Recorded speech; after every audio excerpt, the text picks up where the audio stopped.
Okay, so we've seen the video clip of the fella cutting just the backyard. He was here on Tuesday, June the 4th, and this is Friday, June the 6th, 2004. I'm Gary King.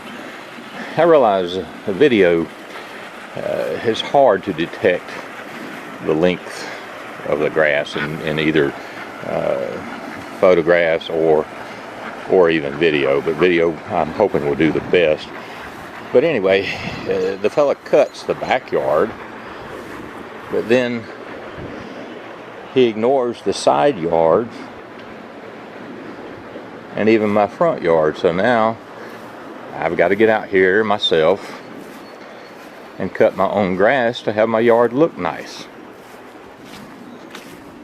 And of course that's ridiculous because I'm paying $250 a month rent for this lot, which is to include the services of the upkeep, including keeping the lawns mowed and looking nice. This is my front yard, and it hasn't been cut since I cut it myself 2 weeks ago.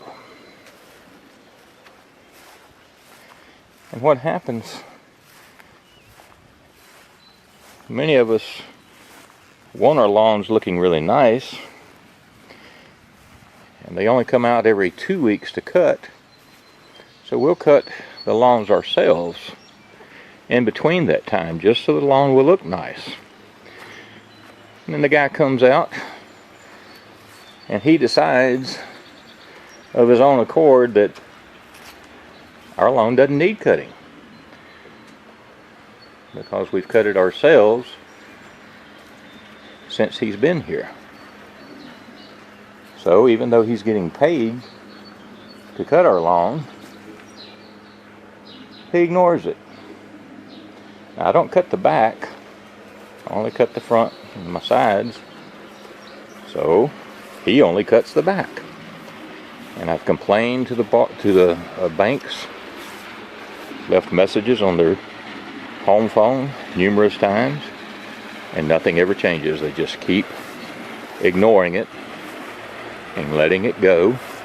Even in the back, what a shoddy job. Look, there's a whole spot he just completely skipped.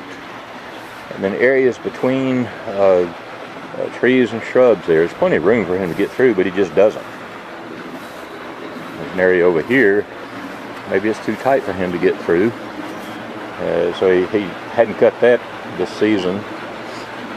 And so rather than me even deal with coming around all this way to cut that, I just put killer on it. I'm going to let that grass be dead there between the air conditioning and the apple tree.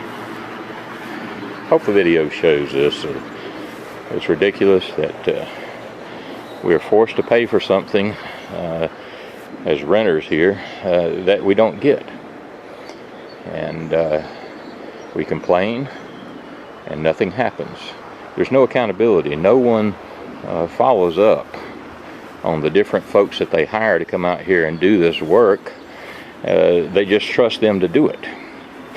And of course they realize that, and they can get away with not doing it and still get paid because the banks don't bother to come out and inspect and follow up and make sure they're doing what they're getting paid to do. I got to get to work. Okay, I got to get to work. Joyce is going to video this for me.